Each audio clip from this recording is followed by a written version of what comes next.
కీర్తనలు 81 మొదటి వచనం అందరం కలిసి చదువుకుంటాం.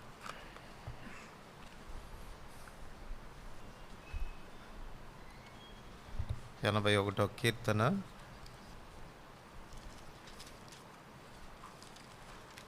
మొదటి వచనం అందరం కలిసి చదువుకుంటాం. మనకు బలమై ఉన్న దేవునికి ఆనందగానం చేయుడి, యాకోబు దేవుని బట్టి ఉత్సాహధ్వని చేయుడి. అలాగనే 27వ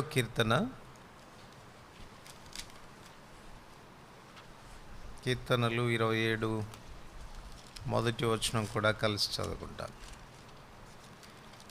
27వ కీర్తన మొదటి వచనం. యెహోవా నాకు వెలుగును రక్షణ అయి ఉన్నాడు, నేను ఎవరికి భయపడదును. యెహోవా నా ప్రాణదుర్గము, ఎవరికి వెరతును. ప్రార్థన చేసుకుంటా. ప్రేమ కలిగిన పరలోకమందున మా తండ్రి, యేసుప్రభు వారి శ్రేష్టమైన పరిశుద్ధమైన నామమున మీ పాదములు చెంచేరి వందనములు చెల్లిస్తూ ఉంటున్నాం.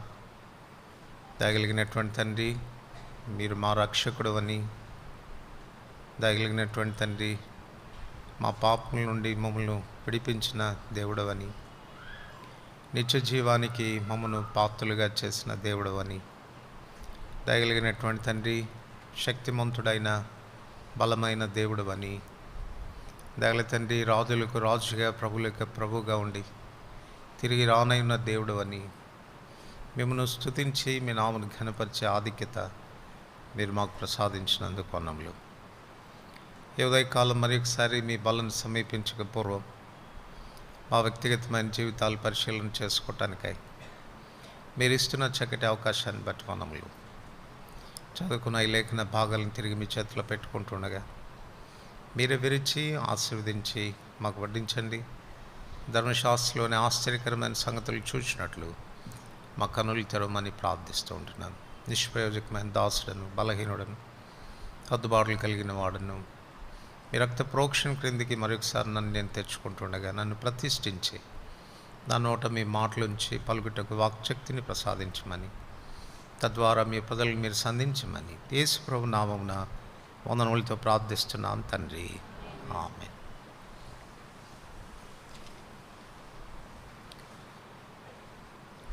మనకు బలమైన దేవునికి ఆనందగానము చేయుడి. మన దేవుడు బలవంతుడు, ఆయనే మనకున్న బలం. ఆ బలాన్ని బట్టి మన క్రైస్తవ జీవితాన్ని మనం జీవించగలం. ఆయనలో ఉన్న శక్తిని బట్టి ఆయన కొరకు మనం జీవించగలం. అనగా ఆయన నిమిత్తం ఏదైనా మనం చేయగలం, ఆయన్ని సేవించగలం. ఓ మాటలో చెప్పుకోవాలంటే ఆయన తోడ్పాటు, ఆయన బలం మనకు లేకపోతే మనం కేవలం నిష్ప్రయోజకులమని చెప్పవచ్చు. అట్టి బలమైన దేవుడు మనకు బలంగా ఉండి తన బలాన్ని అన్ని పరిస్థితుల్లో మనకు ప్రసాదించినందుకై మనం సంతోషించాలి, ఆనందించాలి. దానిని బట్టి మన ప్రభువును ఘనపరిచేటువంటి వారిగా ఉండాలి. దావీదు తన అనుభవంలో ఈ బలమైన దేవుని గురించినటువంటి ఎరుకగలిగినటువంటి వాడై ఇక్కడ మరొక మాట తాను చెప్తా ఉన్నాడు. యెహోవా నాకు వెలుగును రక్షణ అయి ఉన్నాడు, నేను ఎవరికి భయపడుదును. యెహోవా నా ప్రాణదుర్గము, ఎవరికి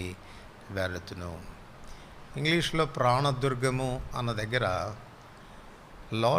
lord is the strength of my life, of whom shall I be afraid అని రాశాడు.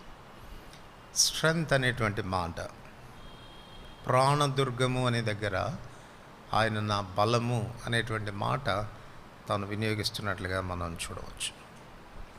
యెహోవా నాకు వెలుగు, నాకు రక్షణ, ఆయన నా ప్రాణదుర్గం లేక నా బలము అని తాను చెప్తున్నాడు. దేవుని యొక్క బలము తను దేనిలో చూడగలిగాడు అనంటే ఆయనలో ఉన్న వెలుగులో తాను చూస్తున్నట్లుగా మనం చూడవచ్చు. ఓ మాటలో చెప్పుకోవాలంటే వెలుగులో బలం అనేది ఉంది. వెలుగే బలం అని కూడా మనం చెప్పుకోవచ్చు. కనుక వెలుగైన దేవుడు, బలమైన దేవుడు, మన జీవితాల్లో ఆయన చేసేటువంటి కార్యాల గురించి మనం అర్థం చేసుకున్నప్పుడు మనం నిజంగా ఆయనలో ఆనందించగలం, ఆయనలో సంతోషించగలం. ఆదికాండం 1వ అధ్యాయం 3వ వచనంలో మొట్టమొదటిగా ఆయన చేసిన కార్యం, వెలుగైన దేవుడు చేసినటువంటి కార్యాన్ని గురించి మనం ఇక్కడ చదువుతాం. ఆదికాండం 1వ అధ్యాయం 3వ వచనం, దేవుడు వెలుగు కమ్మని పలుకగా వెలుగు కలిగెను. దేవుడు వెలుగు కమ్మని పలుకగా వెలుగు కలిగెను. ఏ సందర్భంలో ఈ మాట పలికాడు? ఎందుకు వెలుగును ఆయన ఉనికిలోనికి తీసుకుని వచ్చాడు అని అంటే 2వ వచనంలో మనం చూడవచ్చు, భూమి నిరాకారంగాను శూన్యముగాను ఉండెను, చీకటి అగాధ జలములపైన కమ్మి ఉండెను, దేవుని ఆత్మ జలములపైన అల్లాడుచుండెను. నిరాకారంగా శూన్యంగా ఉన్నటువంటి ఈ సృష్టిని బాగు చేసేటువంటి ప్రక్రియలో దేవుడు పలికినటువంటి మొదటి మాట, దేవుడు వెలుగు కమ్మని పలకగా వెలుగు కలిగింది. వాస్తవానికి భూమి నిరాకారంగా శూన్యంగా దేవుడు చేశాడా అనంటే మొదటి వచనంలో మనం చదువుతాం, ఆదియందు దేవుడు భూమి ఆకాశములను సృజించను. ఆయన సృజించినప్పుడు భూమి నిరాకారంగా శూన్యంగా ఉందా అనంటే కానే కాదు. చూడండి, యెషయా గ్రంథం 45వ అధ్యాయం 18వ వచనం. యెషయా గ్రంథం 45వ అధ్యాయం 18వ వచనం, ఆకాశములకు సృష్టికర్తయగు యెహోవాయే దేవుడు, ఆయన భూమిని కలగజేసి దాన్ని సిద్ధపరిచి స్థిరపరచను. నిరాకారంగా ఉండునట్లు ఆయన దాన్ని సృజించలేదు, నివాస స్థలమగునట్లుగా దానిని సృజించను. సో దేవుడు కలగజేసినప్పుడు అది నిరాకారంగా ఉండునట్లుగా దేవుడు దాన్ని చేయలేదు. మరి ఎందుకు 2వ వచనంలో అది నిరాకారంగా శూన్యంగా చేయబడింది అని చెప్పబడుతుంది అనంటే, మొదటి వచనంలో భూమి ఆకాశాలను సృజించాడు అని చెప్తున్నప్పుడు 2వ వచనానికి మొదటి వచనానికి మధ్యలో బహుశా కొన్ని వేల సంవత్సరాల చరిత్ర దాచబడి ఉంది. దేవుడు మొదట కలుగచేసినప్పుడు దేన్ని కూడా నిరాకారంగా శూన్యంగా చేయడు. ఎందుకంటే ద్వితీయోపదేశకాండం 32వ అధ్యాయం 4వ వచనంలో చదువుతాం, ఆయన కార్యములు సంపూర్ణములు అని. దేవుడు ఏదైనా చేస్తే సంపూర్ణంగా చేస్తాడు, లోపం లేకుండా చేస్తాడు, పరిపూర్ణంగా చేస్తాడు, అంతేగాని నిరాకారంగా శూన్యంగా చేయడు. మరి అలాంటప్పుడు పరిపూర్ణంగా ఉన్నటువంటి ఈ భూమి నిరాకారంగా శూన్యంగా చేయబడ్డంలో కారణం ఏంటి అని మనం ఆలోచిస్తే ప్రకటన గ్రంథం 12వ అధ్యాయంలో ఒక మాట మనం చదువుతాం.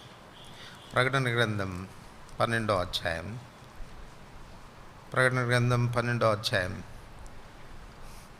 9వ వచనం, 7, 8, 9 చదివితే మంచిది. అంతటా పరలోకమందు యుద్ధం జరిగను, మిఖాయేలును అతని దూతలను ఆ ఘట సర్పంతో యుద్ధం చేయవాలని ఉండగా ఆ ఘట సర్పము దాని దూతలను యుద్ధం చేసిరే కానీ గెలవలేకపోయి, గనక పరలోకమందు వారికి ఇక స్థలం లేకపోయాను. కాగా సర్వలోకమును మోసపుచ్చుచు అపవాదిన్యు సాతాన్యన్యు పేరు గల ఆది సర్పమైన మహాఘట సర్పం పడద్రోయబడను, అది భూమి మీద పడద్రోయబడను, దాని దూతలు దానితో కూడా పడద్రోయబడిరి.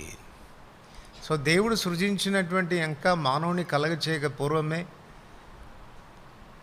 దేవుని దూతల్లో ప్రధాన దూత అయినటువంటి లూసిఫర్ తాను చేసినటువంటి తిరుగుబాటు, తనతో ఎక్కిపించినటువంటి దూతలు దేవుని చేత శిక్షించబడి భూమి మీద పడద్రోయబడ్డారు. ఆ కారణం చేతనే బహుశా అది నిరాకారంగా శూన్యంగా చేయబడి ఉండవచ్చు. అంచేతనే 3వ అధ్యాయంలోనికి వచ్చేసరికి ఆ ఘట సర్పమే సర్పరూపేణ మరలా ఆదాము అవ్వల్ని మోసపుచ్చడానికి ప్రత్యక్షమైనట్లుగా 3వ అధ్యాయంలో మనం చూడగలుగుతాం. కనుక ఏది ఏమైనప్పటికీ దేవుడు మొదట భూమిని సృజించినప్పుడు నిరాకారంగా దాన్ని సృజించలేదు, నివాస స్థలంగా ఉన్నట్లుగా సృజించాడు. కానీ భూమి నిరాకారంగా శూన్యంగా చేయబడింది.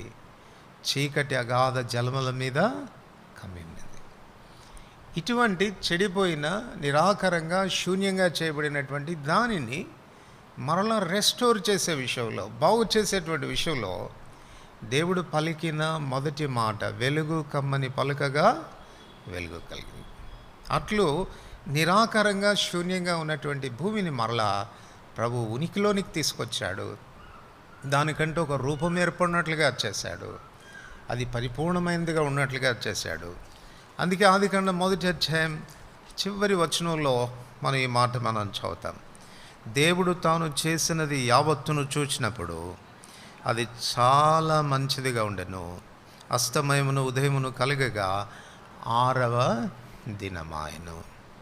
కనుక దేవుడు మరలా రెస్టోర్ చేసిన తర్వాత, సమకూర్చిన తర్వాత, మళ్ళొకసారి వెనక్కి తిరిగి దాన్ని చూచుకున్నప్పుడు ఆయన అంటున్నాడు, సర్టిఫై చేస్తున్నాడు, చాలా బాగుంది, నేను ఆశించినటువంటి విధానంలో ఉంది అని దానికి వచ్చి తాను సర్టిఫై చేస్తూ ఉన్నాడు.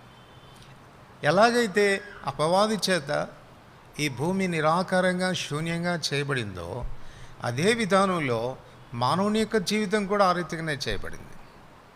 మనం ఎరుగుదాం, మానవుని దేవుడు కలిగి చేసుకున్నప్పుడు కూడా పరిపూర్ణంగానే చేసుకున్నాడు.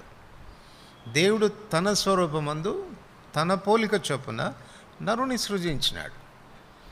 ప్రసంగి 7వ అధ్యాయం చివరి వచనంలో మనం చదువుతాం, ఇది ఒకటి మాత్రం నేను ఎరుగుదును, దేవుడు నరులను యథార్థవంతులనుగా పుట్టించను, కానీ వారు వివిధమైన తంత్రములు కల్పించుకొని ఉన్నారు. దేవుడు మానవుని కలిగి చేసుకున్నప్పుడు పర్ఫెక్ట్గా చేశాడు, పరిపూర్ణునిగా చేశాడు, ఏ లోపం లేనివాడిగా చేశాడు, తన వల్లే చేశాడు. అది మనకు తెలుసు. మానవుని జీవితంలో ఎప్పుడైతే పాపం అనేది ప్రవేశించిందో, ఎలాగైతే భూమి చెడిపోయిందో, చెడిపోయినప్పుడు 3 విషయాలు అక్కడ మనం చూస్తాం. అది నిరాకారంగా ఉంది, శూన్యంగా అంటే ఎంటీగా ఉంది, ఖాళీగా ఉంది. 3వది అంధకారం అనేది కమ్ముకుంది. అదే విధానంలో మానవుని జీవితం కూడా ఈ 3 అంతలుగా చెడిపోయినట్లుగా మనం చూడవచ్చు. మొట్టమొదటిగా మానవుని జీవితంలో అంధకారం అనేది ప్రవేశించింది.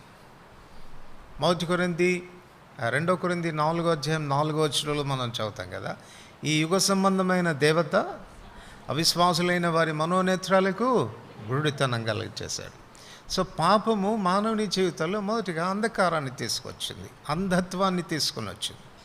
ఎఫెసీయులకు రాసిన పత్రిక 4వ అధ్యాయం, ఎఫెసీయులకు రాసిన పత్రిక 4వ అధ్యాయం 17-18 వచనాలు, 17-18 వచనాలు. కాబట్టి అన్యజనులు నడుచుకున్నట్లు మీరు ఇక మీదట నడుచుకునవలదని ప్రభునందు సాక్ష్యం ఇచ్చుచున్నాను. వారైతే అంధకారమైన మనసు కలవారై తమ హృదయ కాఠిన్యం వలన తమలోనున్న జ్ఞానం చేత దేవుని వలన కలుగు జీవంలో నుండి వేరుపరచబడిన వారై తమ మనసున కలిగిన వ్యర్థతను అనుసరించి నడుచుకొనుచున్నారు. 19 వారు సిగ్గులేని వారై ఉండి నానా విధమైన అపవిత్రతను అత్యాశతో జరిగించుటకు తమను తామే కాముకత్వమునకు అప్పగించుకొనిరి. మానవుని యొక్క అంధత్వం, మానవుని యొక్క అజ్ఞాన స్థితి మానవుని అపవిత్రతలోనికి నడిపించినట్లుగా మనం ఇక్కడ చూడవచ్చు. కనుక మొట్టమొదటిగా మానవుని జీవితంలో కలిగినటువంటి పరిస్థితి ఇది. రెండవది, అది శూన్యమైపోయింది, అంటే ఖాళీ అయిపోయింది. మానవుని వ్యక్తిత్వం కూడా పాపాన్ని బట్టి శూన్యమైపోయినట్లుగా మనం చూడవచ్చు. మానవుడు తాను కలిగి ఉండినది ఏది, అంతకు పూర్వం, పాపానికి పూర్వం తాను కలిగి ఉన్నవేవి అని అంటే, మొట్టమొదటిగా తాను అధికారాన్ని కలిగి ఉండినాడు.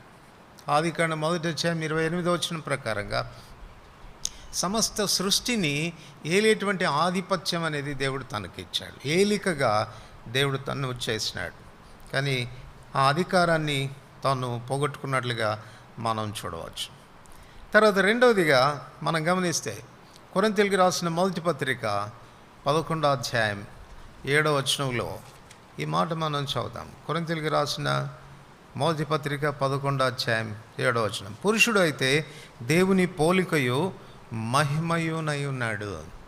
అంటే ఆకార విషయానికి వచ్చినప్పుడు మానవుని దేవుడు ఏ రీతిగా చేశాడంట, దేవుని పోలిక, దేవుని మహిమ తనకిచ్చాడు. భూమి అట్లాగైతే నిరాకారంగా చేయబడిందో అట్లాగనే మనుషుడు కూడా దేవుడు తనకిచ్చిన పోలిక తన మహిమను పోగొట్టుకొని నిరాకారంగా చేయబడినాడు. నిరాకారంగా చేయబడినాడు. సో దేవుడు తనకిచ్చిన పొజిషన్ పోయింది, దేవుడు తనకిచ్చిన పోలిక పోయింది. అంతేకాదు, మనం గమనిస్తే ప్రసంగి గ్రంథం 3వ అధ్యాయం 18వ వచనం. ప్రసంగి గ్రంథం 3వ అధ్యాయం 18వ వచనం. క్షమించండి, ప్రకటన గ్రంథం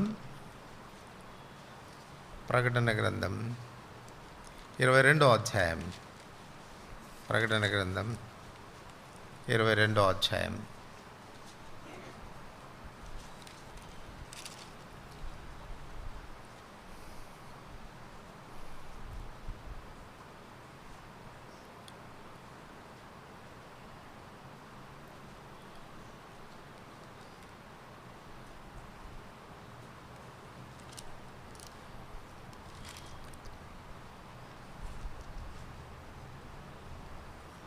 జీవవృక్షమునకు హక్కు గలవారై,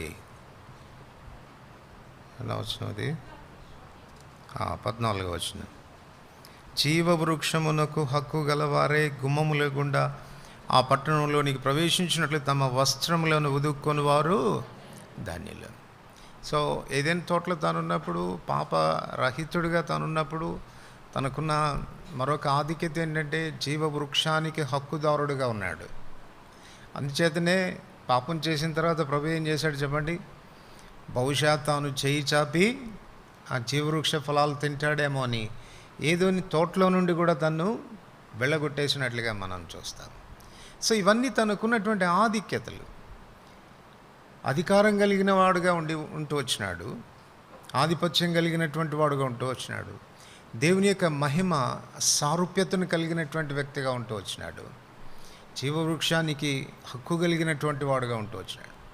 ఆ మంచి చెడ్డల తెలివినిచ్చు వృక్ష ఫలాన్ని కాకుండా బహుశా దీన్ని తిని ఉంటే తన పరిస్థితి ఏ రీతిగా ఉండేదో మనకు తెలియదు. కానీ ఆధిక్యతను పోగొట్టుకున్నాడు. నౌ హీఈస్ ఎంప్టీ, ఖాళీ అయిపోయినాడు. దేవుడు తనకి ఏదైతే ఆధిక్యతలు ఇచ్చాడో వాటన్నిటిని కూడా తాను పోగొట్టుకున్నాడు. సో అంధకారం మొదట తన జీవితంలో ప్రవేశించింది. రెండవది, నిరాకారంగా శూన్యంగా తాను చేయబడ్డాడు. ఇప్పుడు ఇట్లాంటి పరిస్థితిలో ఉన్నటువంటి మనిషిని, ఎలాగైతే నిరాకారంగా శూన్యంగా ఉన్నటువంటి చీకటితో అలుముకున్నటువంటి ఆ భూమిని ప్రభు రెస్టోర్ చేసి చాలా మంచిదిగా ఉంది అని ఎలాగైతే చెప్పాడో, అట్లాగనే పూర్తిగా మానవుని యొక్క భ్రష్టత్వంలోనికి వెళ్ళిపోయినటువంటి మానవుని జీవితాన్ని కూడా ఆయన రెస్టోర్ చేయగలిగినటువంటి వాడు. నీ జీవితం ఎంత పాడైపోయినా, ఎంత అంధకారంలో ఉన్నా, ఎంత నిరాకారమైన స్థితిలోనికి వచ్చినా, సంపూర్ణంగా దైవ సారూప్యతను పోగొట్టుకున్నా, ప్రసంగి 3:18లో చెప్తాడు, కాగా నరులు తాము మృగముల వంటి వారని తెలుసుకున్నట్లు. దేవుని మహిమ, దేవుని పోలిక దేవుడిస్తే ఒక మృగం అయిపోయాడు. యెషయా గ్రంథం 1వ అధ్యాయం 2వ వచనంలో మనం చదువుతాం, కనీసం మృగంలాగా ఉంటేనన్నా బాగుండును, కానీ ప్రభు మానవుల్ని చూసినప్పుడు ఆయన చెప్పిన మాట, ఆకాశం ఆలకించు, భూమి చెవియొగ్గుము, నేను పిల్లల్ని పెంచి గొప్పవారునిగా చేస్తుని, వారు నా మీద తిరగబడి ఉన్నారు. ఎద్దు తన కామందునెరుగును, గాడిద దాని సొంతవాని దొడ్డి తెలుసుకొను, ఇశ్రాయేల్ ప్రజలకు తెలివి లేదు అన్నాడు. అంటే దాని అర్థం ఏంటి? కనీసం ఎద్దులాగా వారు ఉండినా బాగుండును, గాడిదలాగా ఉండినా బాగుండును, కానీ దానికంటే హీనమైన స్థితిలోనికి వెళ్ళిపోయారు అని చెప్తున్నాడు. కనుక ఇలాంటి పూర్తిగా భ్రష్టత్వంలోనికి వెళ్ళిపోయినటువంటి మానవ జీవితాన్ని కూడా తిరిగి ఆయన బాగు చేయగలడు. ఆనాడు భూమిని నిరాకారంగా శూన్యంగా చీకట్లో ఉన్నటువంటి భూమిని బాగు చేయడానికి పలికిన మాటే ఇది నాను కూడా దేవుడు పలుకుతాడు. చూడండి, కొరింథీయులకు రాసిన 2వ పత్రిక, కొరింథీయులకు రాసిన 2వ పత్రిక 4వ అధ్యాయం, 2 కొరింథీ 4వ అధ్యాయం 5వ వచనం. అంధకారంలో నుండి వెలుగు ప్రకాశించునుగాక అని పలికిన దేవుడే తన మహిమను గూర్చిన జ్ఞానం యేసుక్రీస్తునందు వెల్లడిపరచుటకు మా హృదయంలో ప్రకాశించను. సో అంధకారంలో నుండి వెలుగు కలుగునుగాక అని పలికిన ఆ దేవుడే ఈ దినాన మానవుని రెస్టోర్ చేసే విషయంలో కూడా, మానవుల్లో ఉన్నటువంటి అంధకారాన్ని తొలగించే విషయం, అంధకారం అని చెప్తున్నప్పుడు అజ్ఞానం అని. ఏ విషయంలో అజ్ఞానం అనంటే దేవుని మహిమను గూర్చినటువంటి జ్ఞానం పోగొట్టుకున్నాడు. దేవుడు ఎవరో అన్నటువంటి విషయంలో ఎరకలేని వాడైనాడు, అజ్ఞాని అయిపోయినాడు. అందుకే రోమా 1వ అధ్యాయంలో మనం చదువుతాం, వారు తాము జ్ఞానులమని చెప్పుకొనుచు బుద్ధిహీనులరి వారు అక్షయుడగు దేవుని మహిమను క్షయమగు మనుషుల యొక్కయు పక్షుల యొక్కయు జంతువుల యొక్కయు పురుగుల యొక్కయు ప్రతిమా స్వరూపాలుగా మార్చారు. సో దేవుడు ఎవరు ఎరగని స్థితిలోనికి వెళ్ళిపోయారు. ఆ విషయంలో చీకటి అలుముకుంది మానవుణ్ణి, అజ్ఞానంలోనికి వెళ్ళిపోయాడు. ఇప్పుడు ప్రభు మనల్ని తిరిగి వెలుగులోనికి తీసుకుని వచ్చేదానికి ఆయన తన వాక్కు చేత బాగు చేస్తున్నాడు. ఆ దినాన వెలుగు కలుగునుగా కానీ పలికి సృష్టిని బాగు చేసిన దేవుడు ఈ దినాన చెడిపోయిన మన జీవితాలను కూడా వెలుగు కలుగునుగా కానీ పలుకుట ద్వారానే మరలా బాగు చేస్తున్నాడు. 119వ కీర్తన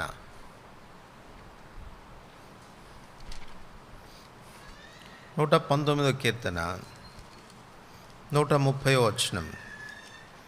119వ కీర్తన 130వ వచనం.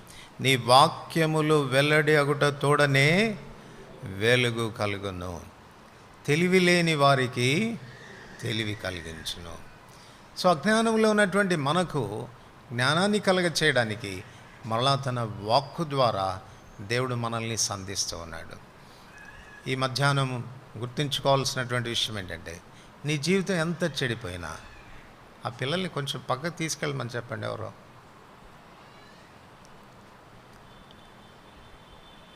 నీ జీవితం ఎంత చెడిపోయినా, ఎంత అజ్ఞాన స్థితిలోనికి నువ్వు ఉన్నా, ఎంత అంధకారంలో ఉన్నా, నిరాకారంగా శూన్యంగా నీ జీవితం చేయబడినా, దేవుడు నిన్ను బాగు చేయగలడు. ఆయన ఆదిలో నీ విషయంలో ఎలా ఉండాలని కోరుకున్నాడు, ఎటువంటి స్థితిలో నీవు ఉండాలని కోరుకున్నాడో ఆ స్థితిలోనికి ప్రభు నిన్ను మళ్ళా తన వాక్కు ద్వారా రెస్టోర్ చేయగలడు. రెండవది, ఖాళీగా ఉన్నటువంటి మన జీవితాల్ని మరలా ఆయన నింపగలడు. చూడండి, రోమీయులకు రాసిన పత్రిక 5వ అధ్యాయం 12 నుండి 22 వచనాలు వరకు మీరు చదివితే, ఇప్పుడు మనకు సమయ పాలన బట్టి మనం చదవడం లేదు.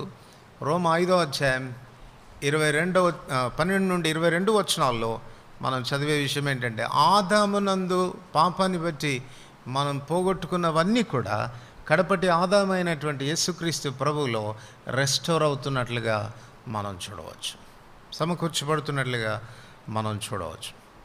33వ కీర్తన అది కూడా ఎలా చేస్తాడో చూడండి. 33వ కీర్తన 6వ వచనం. యెహోవా వాక్కు చేత ఆకాశములు కలిగెను, ఆయన నోటి ఊపిరి చేత వాటి సర్వ సమూహము కలిగెను. ఆయన నోటి ఊపిరి చేత వాటి సర్వసమూహం. దేవుడు ఆకాశమును భూమిని కలుగ చేసినప్పుడు దాన్ని నింపాడు. ఆయన వాటిలో ఉన్న సర్వసమూహం చేత వాటిని నింపాడు. కానీ మనం చదివినాము, అది ఎంటీగా ఉన్నింది, ఖాళీగా ఉన్నింది. దాన్ని మళ్ళీ ప్రభు రెస్టోర్ చేశాడు, సమకూర్చాడు. 9వ వచనం కూడా చదవండి. ఆయన మాట సెలవీయగా దాని ప్రకారం ఆయన ఎలా చేశాడంట? By word. వెలుగు కమ్మని పలకగానే చీకటి పోయింది, వెలుగు వచ్చింది. ఆయన మాట సెలవీయగా ఖాళీగా ఉన్నది మరలా నింపబడింది. ఆయన మాట సెలవీయగా ఖాళీగా ఉన్నది మరలా నింపబడింది. యెషయా గ్రంథం 11వ అధ్యాయం 9వ వచనం. యెషయా గ్రంథం 11వ అధ్యాయం 9వ వచనం. అందరు కలిసి చదువుకుంటాం. యెషయా 11:9. నా పరిశుద్ధ పర్వతం అందంతటను ఏ మృగమును హాని చేయదు, నాశనము చేయదు. సముద్రం జలములతో నిండి ఉన్నట్లు లోకం యెహోవాను గూర్చిన జ్ఞానముతో నిండి ఉండును. సో అజ్ఞానంగా ఉన్నటువంటి మనల్ని, బుద్ధిహీనమైపోయినటువంటి మనల్ని, శూన్యంగా చేయబడినటువంటి మనలో మరలా ఇప్పుడు తన జ్ఞానం చేత ఆయన మనల్ని నింపేవాడుగా ఉన్నాడు. ఎఫెసీయులకు రాసిన పత్రిక 1వ అధ్యాయం. ఎఫెసీయులకు రాసిన పత్రిక 1వ అధ్యాయం 23వ వచనం. ఎఫెసీ 1వ అధ్యాయం 23వ వచనం. ఆ సంఘము ఆయన శరీరము సమస్తమును పూర్తిగా నింపుచున్నవాని సంపూర్ణత అయి ఉన్నది. సమస్తమును పూర్తిగా నింపుచున్నవాడు. ఖాళీ అయిపోయాం, పోగొట్టుకున్నాం, అధికారాన్ని పోగొట్టుకున్నాం, మహిమను పోగొట్టుకున్నాం, జీవవృక్షానికి హక్కు పోగొట్టుకున్నాం. ఇప్పుడు మరలా తన సంఘంలో చేర్చి ఆ సంఘాన్ని తన సంపూర్ణతతో ఆయన నింపుతున్నాడు. మరలా ఆయన రెస్టోర్ చేస్తున్నాడు. తర్వాత స్వరూపం లేని వారుగా చేయబడ్డాం, వికారంగా నిరాకారంగా ఉంటూ వచ్చినటువంటి వారం. 2 కొరింథీ 3:18 మనం చదువుతాం, ప్రభువే ఆత్మ ఎక్కడుంటుందో అక్కడ స్వాతంత్ర్యం ఉంటుంది. మహిమ నుండి అధిక మహిమ పొందుచు ప్రభువు ఆత్మ చేత ఆ పోలికగానే మరలా మార్చబడు, మరలా రెస్టోర్ చేయబడుతున్నాం ఆ పోలిక. కానీ కాకపోతే ఇప్పుడు ఇది ఉన్నపాటున జరిగేది కాదు, ఇది ఒక ప్రక్రియ లాగా. మహిమ నుండి అధిక మహిమ పొందొచ్చు. మనకున్న శుభప్రదమైన నిరీక్షణ ఏంటి? మొదటి యోహాను పత్రిక 3:2 మనం ఇంకా ఏమవుదుమో అది ప్రత్యక్షపరచబడలేదు, కానీ ఆయన ప్రత్యక్షమైనప్పుడు ఆయన ఉన్నట్లుగా ఆయనను చూతుము గనక ఆయనను పోలి ఉందము. ఫిలిప్పీ 3:21 రాస్తాడు, సమస్తమును తనకు లోపరుచుకున్న జాలిన శక్తిని బట్టి ఆయన మన దీన శరీరములను తన మహిమగల శరీరమునకు సమరూపం గలదానిగా ఆయన మార్చిపోతున్నాడు. ఇది మనకున్నటువంటి నిరీక్షణ. కనుక చీకటిలో ఉన్నటువంటి మనకు వెలుగునిచ్చాడు, ఖాళీ అయిపోయినటువంటి మనల్ని ఆయన ఇప్పుడు ప్రస్తుతం నింపుతున్నాడు. నిరాకారంగా చేయబడినటువంటి మనకు తన ఆకారాన్ని, తన సారూప్యతను, తన మహిమను ఆపాదించబోతూ ఉంటున్నాడు. అపోజిట్ పౌలు జీవితంలో జరిగినటువంటి విషయం ఇది. చూడండి, దమస్కు మార్గంలో తాను వెళుతూ వచ్చినప్పుడు గొప్ప వెలుగు తన మీద ప్రకాశించింది. అంధకారంలో నుండి వెలుగు కలుగునుగా కానీ పలికిన దేవుడే సౌలును తన జీవితాన్ని రెస్టోర్ చేసే విషయంలో, సమకూర్చేటువంటి విషయంలో మొదటిగా తనకు వెలుగు కలుగునట్లుగా తాను చేసినాడు. 17-18 చదవండి. అపోస్తల కార్యములు 9 17-18. అందువలన జరిగినటువంటి విషయం ఏంటో, అననీయ వెళ్ళి ఆయనతో ప్రవేశించి అతని మీద చేతులుంచి, సౌలా సహోదరుడా, నీ వచ్చిన మార్గంలో నీ కనబడిన ప్రభువైన యేసు నీవు దృష్టి పొంది పరిశుద్ధాత్మతో నింపబడినట్లు నన్ను పంపినాడని చెప్పును. అప్పుడే అతని కన్నుల నుండి పొరల వంటివి రాలగా దృష్టి కలిగి లేచి బాప్తిసం పొందెను. తర్వాత ఆహారం పుచ్చుకొని తన కన్నుల నుండి ఏం రాలిపోయినాయంట? పొరల వంటివి రాలినప్పుడు మరల తాను దృష్టి, చీకట్లో ఉన్నటువంటి సౌలు ఇప్పుడు వెలుగులోనికి వచ్చాడు, జ్ఞానంలోనికి వచ్చాడు, ప్రభువుని గుర్చిన జ్ఞానంలోనికి వచ్చాడు. అందుకే తాను ప్రశ్న వేశాడు, ప్రభా నీవు ఎవరివి అంటే, నీవు హింసించుచున్నా యేసును అని ప్రభు తాను ప్రత్యక్షపరుచుకున్నాడు. దేవుని గుర్చినటువంటి అనుభవ జ్ఞానంలోనికి తాను వచ్చినట్లుగా మనం చూడవచ్చు.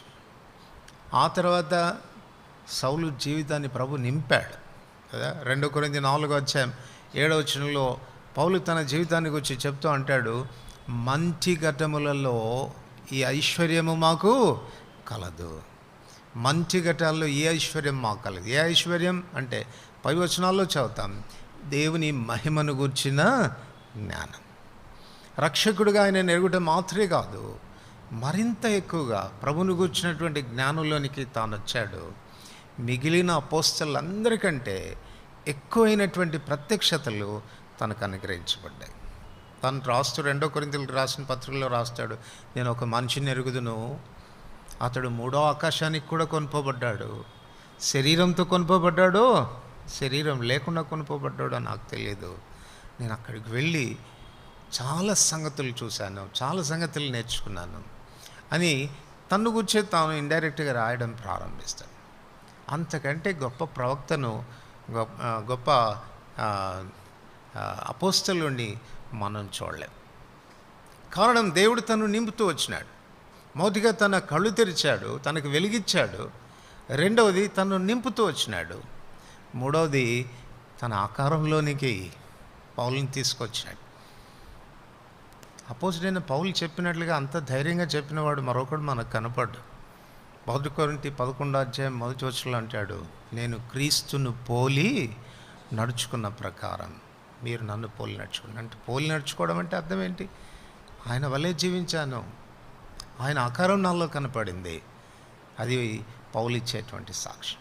ఇక్కడ కూర్చున్నటువంటి వాళ్ళల్లో ఎవరైనప్పటికీ కూడా పాపం మన వ్యక్తిత్వంలో కలిగి చేసిన ఈ 3 నష్టాలు, ఒకటి అంధకారం, రెండవది శూన్యత, మూడవది నిరాకారం, ఈ మూడింటిని కూడా ప్రభు తన వాక్కు ద్వారా రెస్టోర్ చేయగలడు.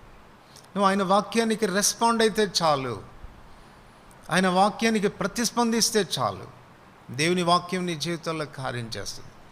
ప్రభువా, వాస్తవ రీతిగా చెడిపోయినటువంటి వాడిని నన్ను రెస్టోర్ చేయని ఒకవేళ నువ్వు అడగగలిగితే, సృష్టిని బాగు చేసి చాలా బాగుందని చెప్పినటువంటి దేవుడు నీ జీవితాన్ని కూడా ఆ రీతిగా రెస్టోర్ చేసి కంప్లీట్గా తనకి ఇష్టమైనటువంటి విధానంలో నిన్ను బాగు చేసుకోగలడు. ఆయన చెంతకు రాగలిగితే చాలు. కనుక మొట్టమొదటిగా ఈ వెలుగులో ఉన్నటువంటి శక్తి ఏంటంటే మనల్ని రెస్టోర్ చేయగలిగినటువంటి శక్తి. పాపం వల్ల మనం కోల్పోయినటువంటి నష్టాలన్నింటినీ కూడా భర్తీ చేయగలిగినటువంటి శక్తి. అందుకే వెలుగు కలుగునుగాక అని పలికాడు. ఆ వెలుగే సృష్టిని ట్రాన్స్ఫార్మ్ చేయగలిగింది. రెండవదిగా మనం గమనిస్తే నిర్గమాకాండం 13వ అధ్యాయం, నిర్గమాకాండం 13వ అధ్యాయం 21వ వచనం. నిర్గమాకాండం 13వ అధ్యాయం 21వ వచనం, 21, 22 వచనాలు కలిసి చదువుదాం. వారు పగలు రాత్రియు ప్రయాణం చేయనట్లుగా యెహోవా త్రోవలో వారిని నడిపించుటకై పగటివేళ మేఘస్తంభంలోను వారికి వెలిగించుటకు రాత్రివేళ అగ్నిస్తంభంలోను ఉండి వారికి ముందుగా నడుచుచు వచ్చును. ఆయన పగటివేళ మేఘస్తంభమునైనను రాత్రివేళ అగ్నిస్తంభమునైనను ప్రజల ఎదుట నుండి తొలగింపలేదు. యెహోవా నాకు వెలుగును రక్షణ అయినాడు, ఆయన నా బలము, ఆ వెలుగే నా బలము అని దావీదు చెప్తూ వచ్చినాడు.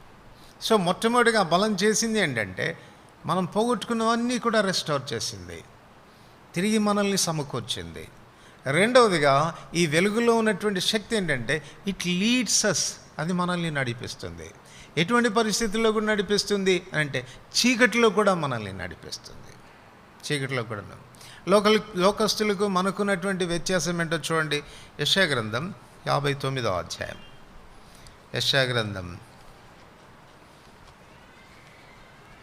59వ అధ్యాయం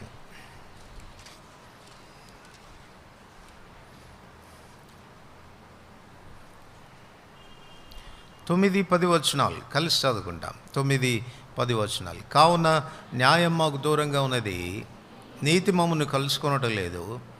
వెలుగు కొరకు మేము కనిపెట్టుకొనిచున్నాం కానీ చీకటియే ప్రాప్తించును. ప్రకాశం కొరకు ఎదురు చూచున్నాం కానీ అంధకారంలోనే నడుచున్నాము. గోడ కొరకు గ్రుడ్డి వారి వలె తడువులాడుచున్నాము, కనులు లేని వారి వలె తడువులాడుచున్నాము. సంధ్య చీకటి అందువల్లనే మధ్యాహ్న కాలమున కాలు జారిపడుచున్నాము. బాగుగా బ్రతుకుచున్న వారిలో ఉండి చచ్చిన వారి వలె ఉన్నాం. సో లోకస్తులకు తాము ఇస్తున్నటువంటి సాక్ష్యం, మేము ఎట్లా ఉన్నాం. ఈవెన్ డే టైం కూడా, మధ్యాహ్న వేళ కూడా మాకు ఎట్లా ఉందంటే మేము చీకట్లో నడిచినట్టుగా ఉంది, తొట్టుపడుతూ ఉన్నాము. ఒకడు గోడ కొడుకు తడువులాడినట్టుగా తడువులాడుకోవాల్సిన పరిస్థితి మాకు వస్తూ ఉంది. ఇది మా పరిస్థితి. కానీ మన పరిస్థితి ఏంటి అని అంటే ఈవెన్ చీకటిలో కూడా మనకు వెలుగు కలుగుతుంది, చీకటిలో కూడా మనకు వెలుగు కలుగుతుంది. అంధకారంలో కూడా మనము చక్కగా నడిచిపోగలిగేటువంటి స్థితి దేవుడు మనకు కలుగచేస్తున్నాడు. ఈ వెలుగు మన జీవితాల్లో చేసేటువంటి కార్యం ఇది. ఎలా చేస్తాడు అది? యెషయా గ్రంథం 2వ అధ్యాయం, యెషయా గ్రంథం 2వ అధ్యాయం, యెషయా గ్రంథం 2వ అధ్యాయం 3-5 వచనాలు కలిసి చదువుకుంటా. 3-5 వచనాలు. ఆ కాలమున సియోనులో నుండి ధర్మశాస్త్రం, యెరూషలేములో నుండి యెహోవా వాక్కు బయలువెళ్ళును. జనములు గుంపులు గుంపులుగా వచ్చి యాకోబు దేవుని మందిరమునకు, యెహోవా పర్వతమునకు మనం వెళదాం రండి. ఆయన తన మార్గముల విషయమే మనకు బోధించును. మనం ఆయన త్రోవల్లో నడుచుకుందామని చెప్పుకుందరు. ఆయన మధ్యవర్తి అన్ని జనులకు న్యాయం తీర్చును. అనేక జనములకు తీర్పు తీర్చును. వారు తమ ఖడ్గములను నాగటి నక్కులుగాను తమ ఈటెలను మచ్చుకొత్తులుగాను సాగగొట్టుదురు. జనం మీదికి జనము ఖడ్గమెత్తక ఉండును. యుద్ధము చేయ నేర్చుకున్నట్టు ఇక మానివేయను. యాకోబు వంశస్థులారా రండి, మనము యెహోవా వెలుగులో నడుచుకుందాం. ఆ మాట గుర్తించండి, మనం యెహోవా వెలుగులో నడుచుకుందాం. ఆయన తన త్రోవల విషయం మనకు నేర్పిస్తాడు. 119, 130 వచనంలో మనం చదువుకున్నాం, యెహోవా వాక్యము బయలువెడల తోడనే వెలుగు కలుగుతుంది. ఎందుకు చీకటిలో కూడా, అంటే చీకటిలో దిక్కుతోచని పరిస్థితుల్లో ఎలా మనం నడుచుకోవాలో అర్థం కాని పరిస్థితుల్లో కూడా మనం చక్కగా నడుచుకోవడానికి కారణం ఏంటంటే దేవుని వాక్యము మనకు ఆ వెలిగింపిస్తుంది. ఒక మనుషుడు ఎలా ప్రవర్తించాలో, ఎలా నడుచుకోవాలో, ఎలా మాట్లాడాలో, ఎలా జీవించాలో అన్నటువంటి విషయాన్ని దేవుడు మనకు తన వాక్కు ద్వారా బయలుపరుస్తాడు. అందుకే వీళ్ళు అంటున్నారు, రండి మనం యెహోవా మందిరానికి వెళ్దాం. అక్కడి నుంచి యెహోవా వాక్కు బయలుదేరుతుంది.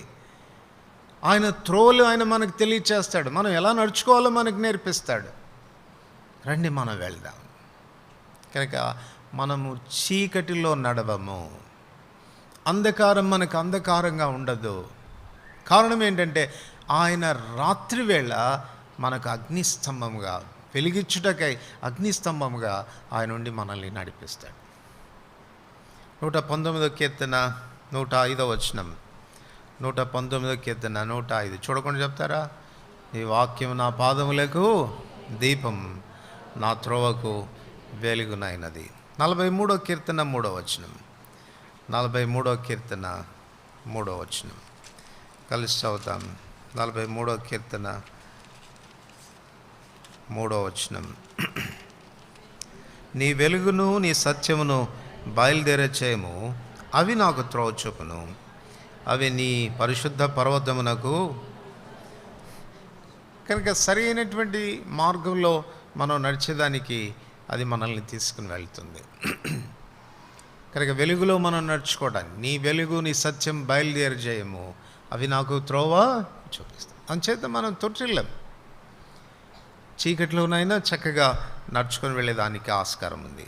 ఆదికాండం 24వ అధ్యాయం, ఆదికాండం 24వ అధ్యాయం 48వ వచనం. ఆదికాండం 24వ అధ్యాయం 48వ వచనం. నా తల వంచి యెహోవాకు మ్రొక్కి అబ్రహామును నా యజమాని దేవుడైన యెహోవాను స్తోత్రం చేస్తేని, ఎలయనగా ఆయన నా యజమానుని యొక్క సహోదరుని కుమార్తెను అతని కుమారునికి తీసుకున్నట్లు సరి అయిన మార్గమందు నన్ను నడిపించాను. ఈ వెలుగు మనల్ని ఏం చేస్తుందంటే చెప్పండి, సరి అయినటువంటి మార్గంలో నడిపిస్తుంది, సరి అయినటువంటి మార్గంలో నడిపిస్తుంది. కనుక తద్వారా మన కార్యాలు అనేది సఫలమవుతాయి, మన కార్యాలు అనేది సఫలమవుతాయి. ఎలియాజరు బయలుదేరి వస్తున్నాడు, ఎక్కడికి వెళ్ళాలో తెలియదు, ఏ ఇంటికి వెళ్ళాలో తెలియదు, ఏ అమ్మాయి తన యజమానుని కుమారునికి భారీగా ఉంటుందో అన్న విషయం ఎరకలేదు. కానీ తాను సరి అయిన చోటికి, సరి అయినటువంటి ఇంటికి నడిపించబడ్డాడు. కారణం ఈ వెలుగైనటువంటి దేవుడు తన ఆ రీతిగా నడిపించినట్లుగా మనం చూడవచ్చు. మనం చదువుకున్నాం యెషయా 59:10లో వాళ్ళు మధ్యాహ్న కాలమందు కూడా కాలు జారి పడుతున్నారంట, తొట్టిల్లుతున్నారంట. కానీ మన ప్రభు మనల్ని ఎలా నడిపిస్తాడు? ఇర్మియా గ్రంథం 31వ అధ్యాయం, ఇర్మియా గ్రంథం 31వ అధ్యాయం 9వ వచనం. ఇర్మియా గ్రంథం 31వ అధ్యాయం 9వ వచనం. వారు ఏడ్చుచు వచ్చెదరు, వారు నన్ను ప్రార్థించుండగా నేను వారు నడిపించుదును. వారు తొట్టిల్లకుండా చక్కగా పోవు బాట యందు వారిని నడిపిస్తారు. వారు తొట్టిల్లకుండా చక్కగా పోవు బాటలో ప్రభు మనల్ని నడిపిస్తాడు. కీర్తనలు 48:14 వచనం. కీర్తనలు 48:14 వచనం. ఈ దేవుడు సదాకాలం మనకు దేవుడై ఉన్నాడు. మరణం వరకు ఆయన మనల్ని ఎప్పటి వరకు నడిపిస్తాడంట? మరణం వరకు. అంటే ఇంకో మాటలో చెప్పాలంటే మన గమ్యం చేరు పర్యంతం, గురి చేరు పర్యంతం ఆయన మనల్ని నడిపిస్తాడు. మొదటి యోహాను పత్రిక 2వ అధ్యాయం 11వ వచనంలో తన సహోదరుని ద్వేషించువాడు చీకటిలో ఉండి చీకటిలో నడుచున్నాడు, చీకటి అతని కనులకు గురుడితనం కలుగజేసినందున అతను ఎక్కడికి పోతున్నాడో తనకు తెలియదు. అంటే తన డెస్టినేషన్ తనకు తెలియదు, తన గమ్యం తనకు తెలియదు, తను తిరుగుతూనే ఉంటాడు. ప్రసంగి 10వ అధ్యాయం 15వ వచనంలో రాస్తాడు, ఊరికి పోవు త్రోవ ఎరగని వారై బుద్ధిహీనులు తమ ప్రయాసము చేత ఆయాసపడుదురు. నీకు గమ్యం తెలియకపోతే, గురి చేరుకోవడానికి దారి అనేది నీకు తెలియకపోతే ప్రయాణిస్తూ ఉంటావు, కానీ గమ్యానికి చేరుకోలేదు. నీ ప్రయాణం వల్ల నీకు ఆయాసమే, నీకు దుఃఖమే, నీకు కష్టమే, కానీ డెస్టినేషన్ చేరలేవు, గమ్యానికి చేరలేవు. ఈ వెలుగైనటువంటి దేవుడు మన జీవితాల్లో చేసేటువంటి పని ఏంటి అనంటే, ఆయన మనల్ని చీకటిలో కాకుండా చీకటిలో కూడా వెలుగై మనల్ని నడిపిస్తాడు.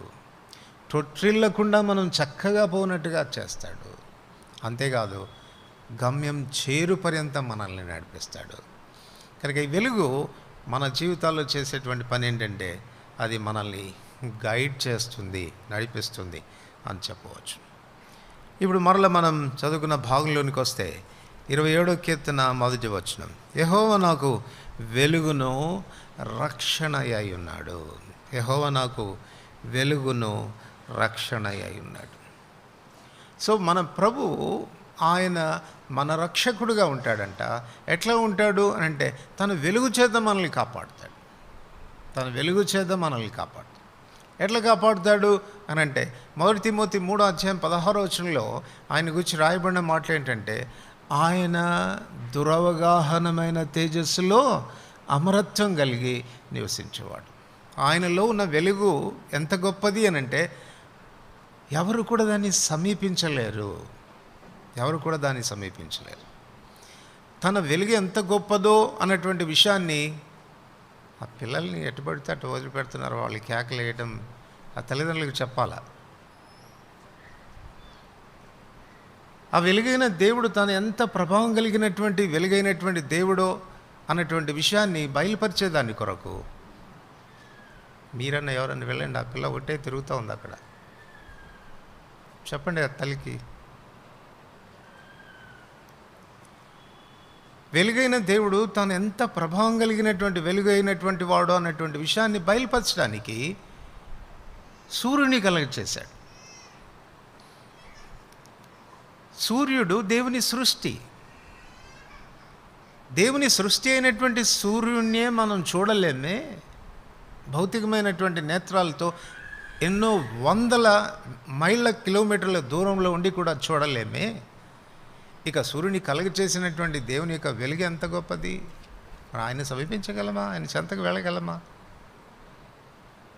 అది మనం అర్థం చేసుకోవాల్సినటువంటి విషయం. సమీపింపరాని తేజస్సు. ఒకవేళ ఎవడైనా సమీపిస్తే, సూర్యుని సమీపిస్తే ఒక వ్యక్తికి ఏం జరుగుతుందో అంతకన్నా ఎక్కువగా జరుగుతుంది. అందుచేత ఆయన తన వెలుగు చేత, తనలో ఉన్నటువంటి వెలుగు చేత మనల్ని ప్రొటెక్ట్ చేస్తాడు, భద్రపరుస్తాడు. ఎవరు మనల్ని సమీపించలేరు, ఎవరు మనల్ని తాకలేరు. రెండవది మనం గమనిస్తే కీర్తనలు 44వ కీర్తన 3వ వచనం. 44వ కీర్తన 3వ వచనం, వారు తమ ఖడ్గము చేత దేశమును స్వాధీనపరచుకొనలేదు, వారి బాహు వారికి జయమేయలేదు. నీవు వారిని కటాక్షించిది గనక నీ దక్షిణ హస్తమే, నీ బాహువే, నీ ముఖకాంతియే వారికి, నీ ముఖకాంతియే. శత్రువులు ఎవరు కూడా వారు దరిదాపుకు చేరకుండాన్నట్లుగా వారిని ఓడించింది ఏదంట? దేవుని ముఖకాంతి. అంచేత ఆయనలో ఉన్నటువంటి వెలుగు, ఆయన ముఖకాంతి ఎదుట ఏ మనుషుడు కూడా నిలవచాలడు. సో దాని చేత ప్రభు మనల్ని ప్రొటెక్ట్ చేస్తాడు, భద్రపరుస్తాడు, కాపాడుతాడు. ఆ వెలుగులో ఉన్న ప్రభావం, ఆ వెలుగులో ఉన్న శక్తి చేత మనల్ని కాపాడుతాడు. అయితే కాపాడబడేటువంటి విషయానికి వస్తే, ఏ విషయంలో మనం కాపాడబడవలసి ఉంది? చూడండి, 27వ కీర్తనలో యెహోవా నాకు వెలుగును నాకు రక్షణ అయి ఉన్నాడు అని చెప్తూ ఏ విషయంలో అనేటువంటి విషయాన్ని చెప్తున్నాడు 2వ వచనంలో. నా శరీర మాంసం తినుటకై దుష్టులు నా మీదికి వచ్చినప్పుడు, నన్ను బాధించు శత్రువులు నా మీదికి వచ్చినప్పుడు వారు తొట్రిల్లి కూలిరి. నా శరీర మాంసమును తినుటకై. ఇప్పుడు చెప్పండి, శత్రువుల యొక్క దాడి దేని మీద ఉంది? దావీదు యొక్క శరీరం మీద ఉందంట, బాడీ మీద ఉంది, శరీరం మీద ఉంది. ఏ అనుమానం లేదు, ఈ దినాల్లో కూడా అపవాది యొక్క దాడి మన దేహం మీదనే ఎక్కువగా జరుగుతుంది. కనుక ఇప్పుడు మన దేహం కాపాడబడాలి, మన శరీరం భద్రపరచబడాలి అని అంటే ఆయన భద్రత మనకు ఉండాలి. యెహోవా నాకు వెలుగును, నాకు రక్షకుడై ఉన్నాడు. వెలుగును, రక్షకుడని. నేను నశించిపోకుండా, నా దేహం పాడు కాకుండా ఆయన నన్ను కాపాడుతున్నాడు. ఏ విషయాల్లో కాపాడబడాలి మన దేహం అది మనం ఆలోచన చేస్తే, మొట్టమొదటిగా 1 కొరింథీ 6:19-20 వచనాల్లో చెప్తాడు, మీ దేహము దేవుని వలన మీకు అనుగ్రహింపబడి మీలోనున్న పరిశుద్ధాత్మకు ఆలయమై ఉన్నదని ఎరగరా. కనుక మీ దేహంతో దేవుని మహిమపరచండి. సో దేహంతో దేవుని మహిమపరచాల్సినటువంటి వారం, శత్రు యొక్క దాడి అందుచేతనే మన దేహం మీద ఉంటుంది. ఏ విషయంలో దాడి జరుగుతుంది అని అంటే అది దేవునికి ఆలయంగా ఉండకుండా పాడు చేయటానికి, అది దేవునికి ఆలయంగా ఉండడానికి పాడు చేయటానికి.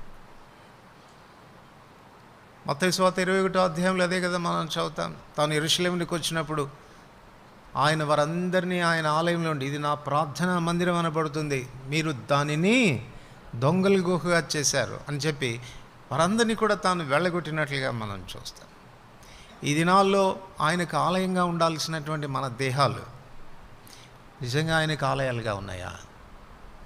93వ కీర్తన 5వ వచనంలో మనం చదువుతాం, యెహోవా ఎన్నటెన్నటికీ పరిశుద్ధత నీ మందిరమునకు అనుకూలం.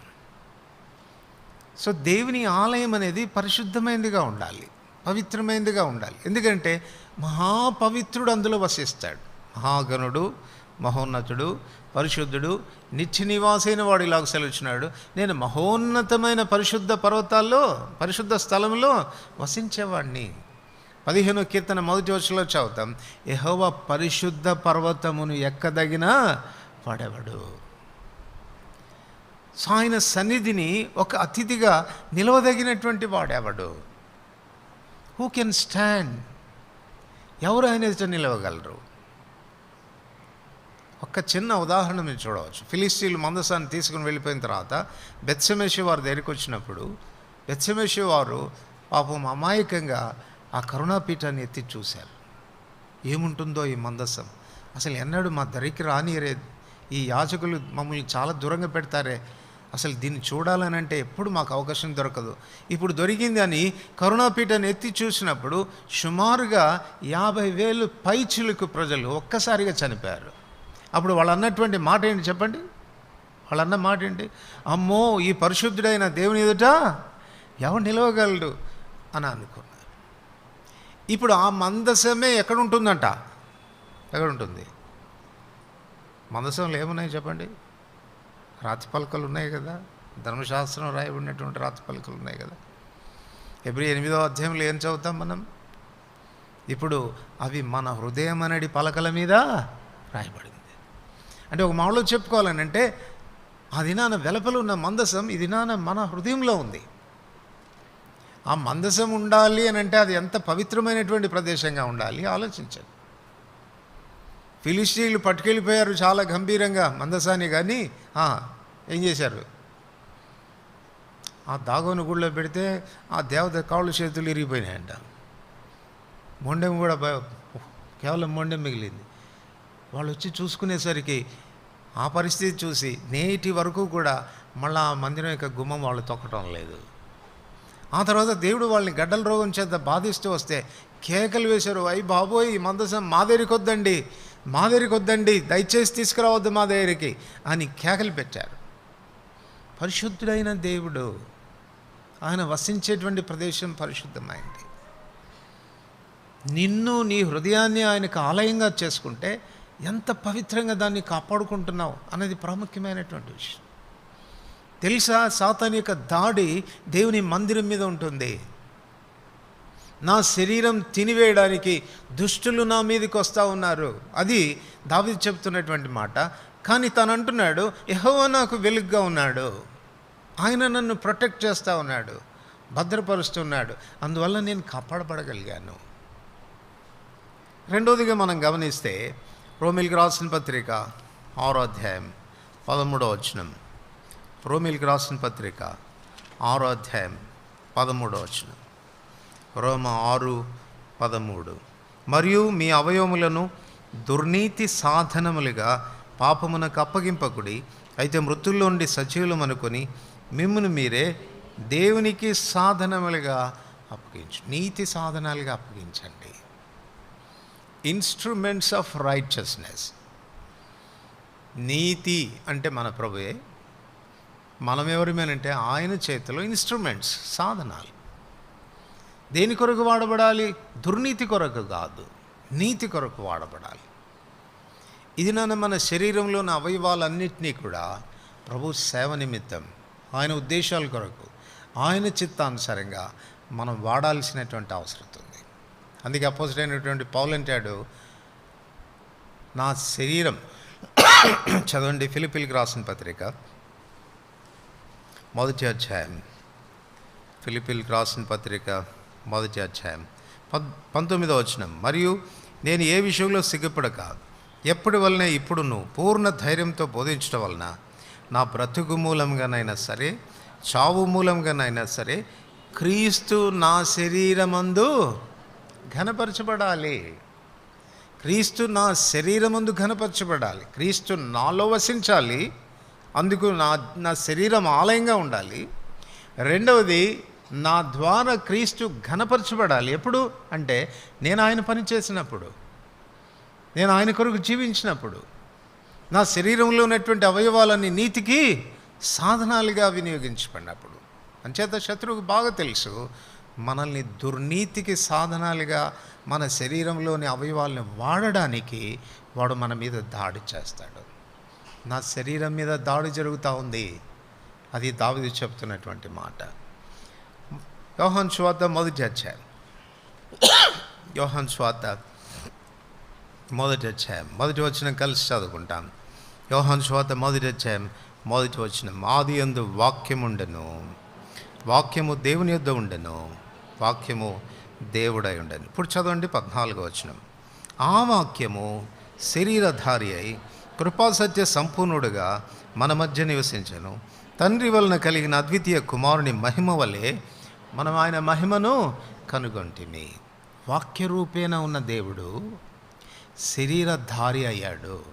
ఆ వాక్యము శరీరధారి అయి శరీరాన్ని ధరించుకుంది. శరీరాన్ని ధరించుకున్నప్పుడు ఎలా కనపడ్డాడంట? కృపా సత్య సంపూర్ణుడుగా కనపడ్డాడు.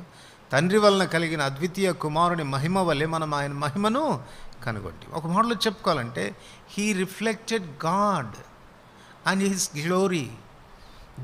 దేవుని మహిమను ఆయన బయలుపరిచాడు. ఎప్పుడు? శరీరధారిగా వచ్చినప్పుడు. ఇప్పుడు కూడా దేవుని ఉద్దేశం అదే. మనల్ని బాగు చేసిన తర్వాత, మనల్ని రెస్టోర్ చేసిన తర్వాత, మనల్ని సమకూర్చిన తర్వాత, పురుషుడు దేవుని మహిమయు దేవుని పోలికగా ఉన్నాడు. మనల్ని రెస్టోర్ చేసిన తర్వాత మన శరీరము ద్వారా ఆయన బయలుపరచబడాలా. ఇంకా మాటలో చెప్పాలంటే, వాక్యము శరీరధారి కావాలి. మనం వింటున్నటువంటి వాక్యము దానికి ఒక ఆకారం అనేది ఏర్పడాలి. దేవుడు ప్రేమ స్వరూపి అని విన్నాం. ఇప్పుడు మనము ప్రేమ స్వరూపులుగా కనపడాలి, దానికి ఒక ఆకారం రావాలి. నీ శరీరంలో అది కనపడాలే వాక్యం. వాక్య రూపేణ ఉన్న దేవుడు శరీరధారిగా వచ్చినప్పుడు తండ్రి మహిమను బయలుపరిచాడు. మొదటి పేతురు 2వ అధ్యాయం 9వ వచనంలో అదే చదువుతాం మనం. చీకటిలో నుండి ఆశ్చర్యకరమైన వెలుగులోనికి మిమ్మల్ని పిలిచిన వాని గుణాతిశయములు ప్రచురం చేయ నిమిత్తం.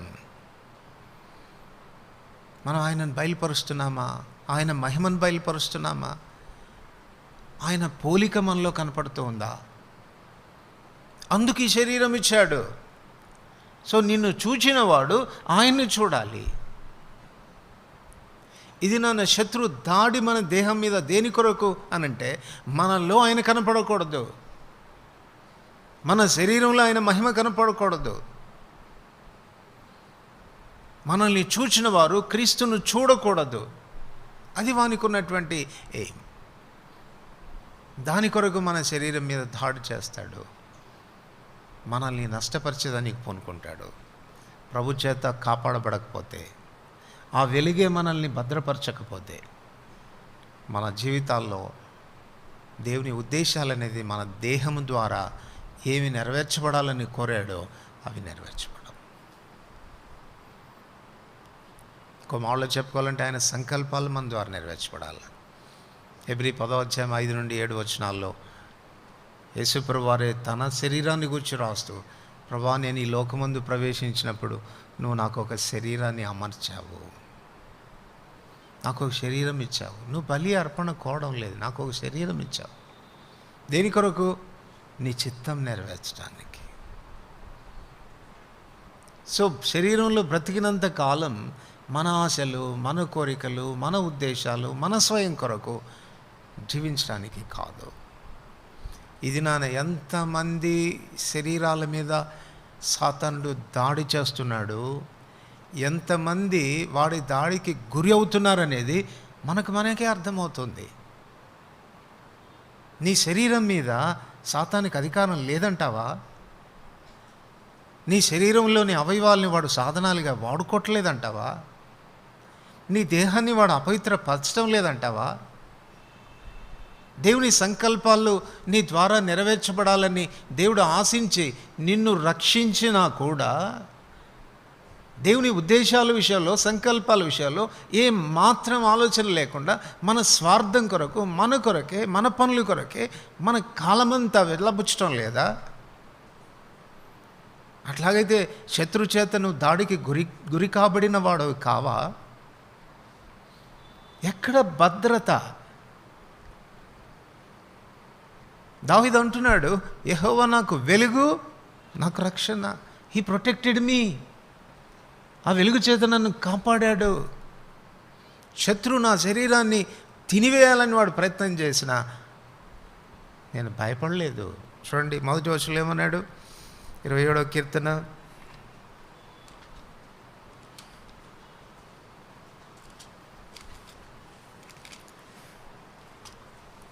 27వ కీర్తన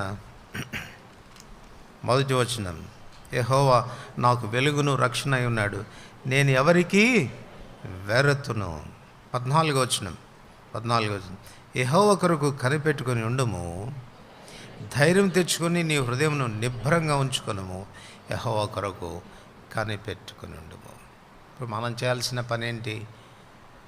ఆయన ఏ అనుమానం లేదు, ఆయన మనకు వెలుగు, ఆయన మనకు ప్రొటెక్షన్. కానీ మనం చేయాల్సిన పని ఒకటి ఉంది. ఏం చేయాలి? యెహోవా నామం బలమైన దుర్గం, నీతిమంతుడు అందులోనికి పరిగెత్తుకొని వెళ్ళి సురక్షితంగా. సో నువ్వు సురక్షితంగా ఉండాలంటే ఆయన చెంతకు పరిగెట్టుకొని వెళ్ళాలి, ఆయనను ఆశ్రయించాలి, ప్రార్థనలో ఆయన కనిపెట్టుకోవాలి. ప్రభా ప్రొటెక్ట్ మీ, భద్రపరచు, నా శత్రువులు నా మీద ఇలా దాడి చేస్తూ ఉన్నారు, కనికరం చూపు అని ఆయనను ప్రార్థనలో ఆశ్రయించగలిగితే మనం కాపాడబడతాం. యేసుప్రభువు వారు మనకు చక్కని మాదిరి కదా. హెబ్రీ 5:7 శరీరధారి అయి ఉన్న దినముల్లో, తనకు తెలుసు శరీరధారి అయిన దినాల్లో సాతానుడు తన శరీరం మీద ఎంత దాడి చేస్తాడో అది తెలుసు. అందుకొరకు ఏం చేశాడంట? ప్రార్థనలు, యాచనలు సమర్పించి భయభక్తులు కలిగి ఉన్నందున అంగీకరించబడ్డాడు. మరణము నుండి తన్ను రక్షింపగల వానికి ప్రార్థనలు చేశాడు. నా శత్రువు నా మీద దాడి చేసి నన్ను చంపాలని ప్రయత్నం చేస్తూ ఉన్నాడు, కానీ నేను భద్రపరచబడగలిగాను. కారణం ఆయన ఆశ్రయించాను. ఈ మధ్యాహ్నం ఒకవేళ ఇది మన అనుభవం అయితే, ప్రభువా నేను నీ ఉద్దేశాల కొరకు జీవించాలి, నా బ్రతుకు మూలంగా కానీ, నా మరణ మూలంగా కానీ, నా శరీరమందు నువ్వు ఘనపరచబడాలి. ప్రభువా నేను బ్రతుకున్నంత కాలంలో నా శరీరంలోని అవయవాలన్నీ కూడా నీకు సాధనాలుగా వినియోగించబడాలి. ప్రభువా నా బ్రతుకు కాలంలో నీ చిత్తం పరిపూర్ణంగా నా శరీరం ద్వారా నెరవేర్చబడాలి. ఆ విషయంలో నేను కాపాడబడాలి, కనికరించు అని ఆయన ఆశ్రయించగలిగితే ఆయన నీకు ఆశ్రయ దుర్గమవుతాడు. వెలుగైన దేవుడు నీకు భద్రత ఇస్తాడు, రక్షణ ఇస్తాడు. నాలుగోదిగా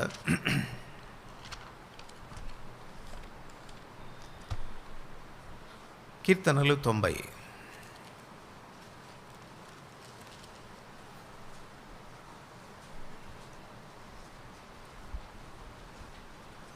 కీర్తనలు 90 8వ వచనం అందరికి కలిసి చదువుకుంటాం. 91 కీర్తన 8వ వచనం. మా దోషములను నీవు నీ ఎదుట ఉంచుకొని ఉన్నావు, నీ ముఖ కాంతిలో మా రహస్య పాపములు కనపడుచున్నవి. ఆయన ముఖ కాంతి, ఆ ముఖ కాంతిలో ఉన్న శక్తి ఏంటది అనంటే ఇట్ పెనెట్రేట్స్. ఎక్కడికి చొచ్చుకొని పోతాయి? మన హృదయాంతరంగంలోనికి చొచ్చుకొని పోతుంది. ఈ దినాల్లో మనకు హెల్త్ కాన్షియన్స్ ఎక్కువ కదా, రెగ్యులర్గా మెడికల్ చెకప్ అని అంటారు. Regular medical checkup. కారణం ఏంటంటే నిర్లక్ష్యం చేస్తే ఎక్కడ చేస్తామేమో అని భయం, అంతేమో కదా. మంచిదే, తప్పేం కాదు. ఆరోగ్యంగా ఉండడం మంచిది, ఆరోగ్యంగా ఉండాలి కూడా. దాని కొరకు చెకప్ ఉండడం తప్పేం కాదు. అయితే ఈ చెకప్ ఫ్రీగా చేస్తానంటాడు, పైసలు తీసుకోడు. చాలా ప్రభావంతో కూడినటువంటి ఎక్స్రే, ఇంకేమని చెప్పచ్చు, గామా రేస్ తెలుసు కదా, రేడియాలజీలో ఉపయోగిస్తారు. మన ఈ క్యాన్సర్ కణాలని చంపివేసేదాని కొరకు వాడేటువంటి, అవి లోపలికి పెనెట్రేట్ అయ్యి అక్కడ ఉన్నటువంటి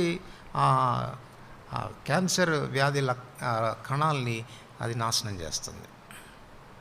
పెనెట్రేట్స్, దూరిపోతుంది. మన ప్రభు యొక్క ముఖ కాంతి, ఆ కాంతిలో ఉన్నటువంటి కిరణాలు ఎక్కడికి ప్రవేశిస్తాయి? హెబ్రీ 4:12 చెప్తాడు, దేవుని వాక్యం సజీవమై రెండంచుల గల ఎటువంటి ఖడ్గం కంటే వాడి అయినదై ప్రాణ ఆత్మలను మూలుగును విభజించినంత మటుకు దూర్చు, హృదయం యొక్క తలంపులు ఆలోచనలు పరిశీలించగలుగుతుంది. అందుచేతనే ఈ మెడికల్ చెకప్కి ఎన్ని రోజులకోసారి రావాలి? ఎన్ని రోజులకోసారి? ఆయనలాగా మనలో దాచబడి ఉన్న రహస్య పాపాలని కూడా బయటికి తీయగలిగినటువంటి వారు ఎవరు లేరు. చూడండి, బలదేరికి వస్తున్నప్పుడు ప్రతి వారం అదే మనకు జ్ఞాపకం చేస్తుంది. ప్రతి మనుషుడు తను తాను పరీక్షించుకొనవలెను, అలాగ చేసి ఆ రొట్టెని తిని ఆ పాత్రలో ఉన్నది త్రాగవాలి. కానీ ఇర్మియా 17:9 ఏం చెప్తుందంటే, హృదయం అన్నిటికంటే మోసకరమైనది, అది ఘోరమైన వ్యాధి గలది, దాన్ని గ్రహించగల వాడేవాడు.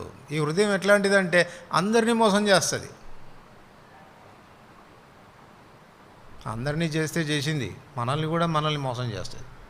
మనం ఎంతో చెడుగులో ఉన్నా ఏమంటుందంటే, అందరికంటే నువ్వే బెటర్గా ఉన్నావు, ఈ అక్క కంటే నువ్వు చాలా బెటర్గా ఉన్నావు, ఈ అన్న కంటే ఇంకా నువ్వు బెటర్గా, అసలు అయినా ఏం తప్పు ఉంది చెప్పు నీలో అని మనల్ని భ్రమ పెడుతుంది, మనల్ని మోసగిస్తుంది. 1 కొరింథీ 4వ అధ్యాయం. 1 కొరింథీ 4వ అధ్యాయం.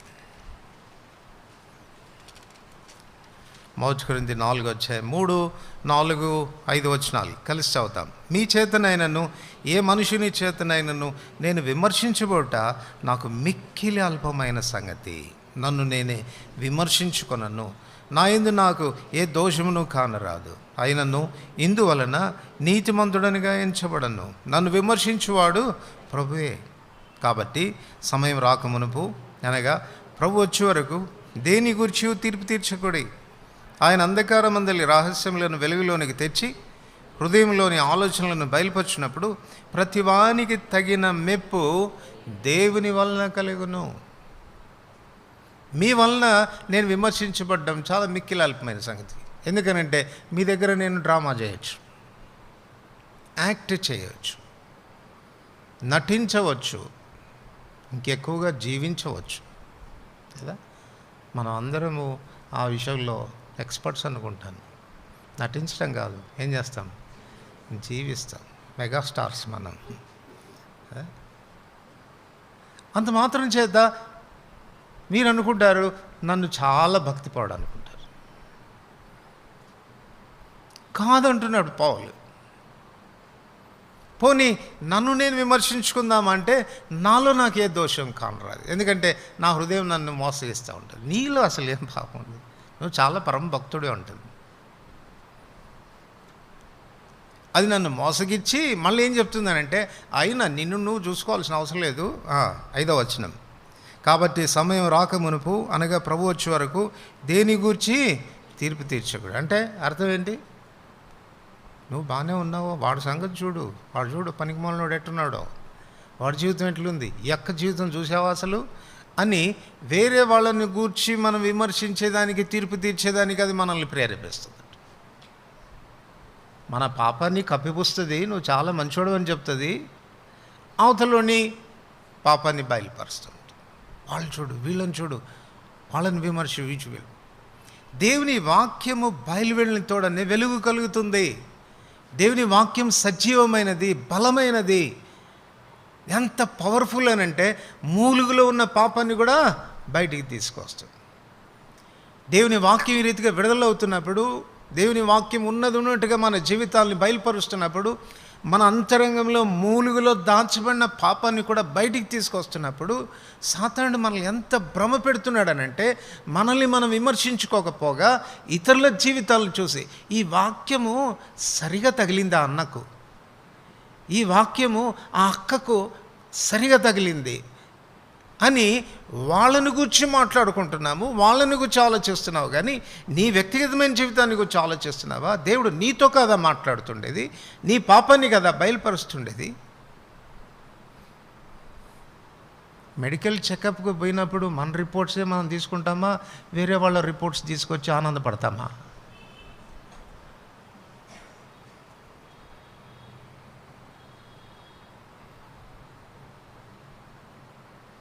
చూసుకో నీ రిపోర్ట్స్ని. నా రిపోర్ట్స్ నేను చూసుకోవాలి, నీ రిపోర్ట్స్ నువ్వు చూసుకోవాలి. సరిగా ఉన్నావా? సంతోషం. లేదా ఆశ్రయించాలి, ఆయన చెంతకు వెళ్ళాలి. ప్రభువా కనికరించయ్యా, ఇది నా వ్యాధి, ఇది నా బలహీనత. లోకంతో పాటు మనకు తీర్పు లేదు, మనం ఇక్కడే తీర్పు పొందాలి. అందుకొరకు ఆయన బల దగ్గర పదే పదే దేవుడు మనల్ని తీసుకొస్తాడు. ఆది అపోస్తలుల కాలంలో వారు ప్రతి దినం రొట్టె విరిచారు, అంటే ప్రతి దినం చెకప్ చేసుకునేవాళ్ళు. వాళ్ళు దినాన్ని ఒక్క ఆదివారం మేము ప్రభు చెంతకు రాగలుగుతున్నాం, విమర్శ చేసుకోవడానికి, పరిశీలించుకోవటానికి. వ్యక్తిగతంగా మనం చేసుకోవాలి, కానీ సమాజంగా మనం కలిసి వచ్చి పరీక్ష చేసుకోవడానికి దేవుడు ఆ పూట ఇస్తున్నాడు. దేవుడు తన వాక్యాన్ని బయలుపరుస్తూ, మన నిజ స్థితిని చూపిస్తూ, ఎక్కడ లోపంగా ఉన్నామో అన్నటువంటి విషయాన్ని తెలియచేస్తూ ఉన్నాడు. ఏ అనుమానం లేదు, వాక్యం బయలువెళ్ళిన తోడనే వెలుగు కలుగుతుంది, నీ నిజ స్వరూపాన్ని చూపిస్తుంది, నీ ఆంతర్యాన్ని బయలుపరుస్తుంది. ఒప్పుకుందాం యథార్థంగా, ప్రభు ఇది నా స్థితి, నువ్వు బయలుపరిచిన స్థితి వాస్తవమయ్యా. సరి చేసుకోవడానికి ఆ రీతిగా మనం ఇష్టపడగలిగితే ఆ నిత్య రాజ్యం కొరకు మన జీవితాలు మనసిద్దాం. అందుకే అక్కడ రాయబడిన మాట, ప్రభు వచ్చు పర్యంతం మీరు ఇలా చేయండి. ప్రభు వచ్చు పర్యంతం అంటే ఆయన రాకడకి ఈ స్వయం విమర్శే మనల్ని సంసిద్ధులుగా చేస్తుంది. నువ్వు చెకప్ చేసుకోకుండా ఉంటే, నిర్లక్ష్యంగా ఉంటే, రోగ లక్షణాలు బయటపడుతున్నా నిర్లక్ష్యంగా ఉంటే, అజాగ్రత్తతో ఉంటే, ఫ్రీగా చెక్ చేస్తానని చెప్తున్న దేవుడు తన ముఖ కాంతి ద్వారా ఆ కిరణాలను నీ లోపలికి చొచ్చినట్లుగా చేసి, నీ మూలుగులో దాచబడిన పాపాన్ని కూడా బయటికి తీసుకొచ్చి బయలుపరుస్తున్నప్పుడు యాక్సెప్ట్ చేయి, అంగీకరించు, ఒప్పుకుందాం ప్రభు దగ్గర. నిశ్చయంగా ప్రభు మనల్ని సరిచేస్తాడు. మనల్ని మనం సరిచూసుకోలేము, మనందు మనకి దోషం కానరాదు. అందుకే దావీదు అంటాడు 139 కీర్తన 23-24 వచనాల్లో, దేవా నన్ను పరిశీలించుము, పరీక్షించుము, నీకు ఆయాసకరమైన మార్గం నా ఎందున్నదేమో చూడుము, నిత్య మార్గమున నన్ను నడిపించు. ఆయాసకరమైనటువంటి మార్గం. చాలా పర్యాలు దేవునికి మన జీవితాల్లో ఆయాసాన్ని కలిగించే ఉంటాయి. దాని కొరకు ఈ చెకప్ అవసరం. ప్రభా, ఏదైనా నిన్ను ఆయాస పెడుతుందా నా జీవితం ద్వారా? నాలో ఉన్నది ఏదైనా నిన్ను ఆయాస పెడుతుందా? అది చూసుకోవాలి మనం. చూడొక మాట, మలాకీ గ్రంథం 2వ అధ్యాయం. మలాకీ గ్రంథం 2వ అధ్యాయం 17వ వచనం. మలాకీ గ్రంథం 2వ అధ్యాయం 17వ వచనం. అందరికి కలిసి చదువుతాం. మీ మాటల చేత మీరు యెహోవాను ఆయాసపెట్టుచు దేని చేత ఆయనను ఆయాసపెట్టుచున్నామని మీరు అడుగుచున్నారే. దుర్మార్గులు యెహోవా దృష్టికి మంచివారు, వారి యందు ఆయన సంతోషపడును. లేక న్యాయకర్తయ్యకు దేవుడు ఏమాయనని చెప్పుకున్న చేతనే కదా మీరు ఆయనను ఆయాసపెట్టుచున్నారు.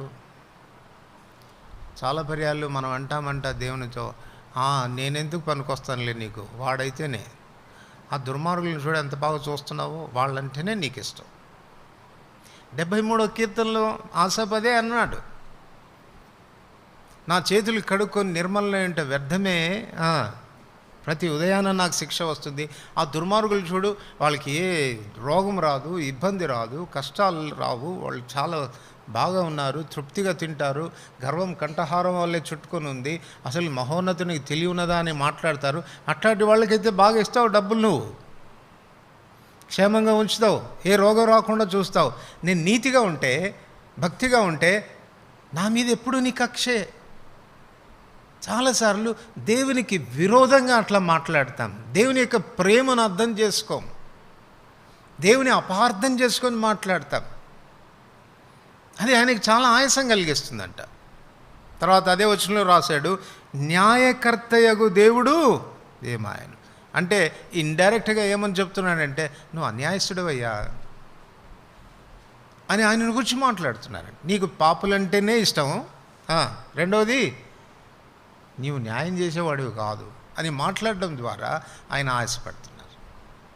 వాస్తవానికి వాళ్ళ వ్యక్తిగతమైన జీవితాలు పరీక్ష చేసుకుంటే ప్రభు చెప్తూ వస్తాడు, మీరు మలాకింత చదవండి, ఎందుకు మీరు నా విషయంలో ఈ రీతిగా ప్రవర్తిస్తున్నారు? నేను తండ్రినైతే నాకు రావాల్సిన ఘనత ఏమైంది? మీరు ఒకవేళ నాకు ఏదైనా అర్పించాల్సి వచ్చినప్పుడు గుడ్డిదాన్నో కుంటిదాన్నో తీసుకుని వచ్చి నా బలిపీఠం మీద మీరు అర్పిస్తున్నారు. ఇలాంటి పనులన్నీ చేస్తున్నటువంటి కారణం చేత నా శిక్ష మీ మీదకి వస్తుంది. నెహెమ్యా గ్రంథం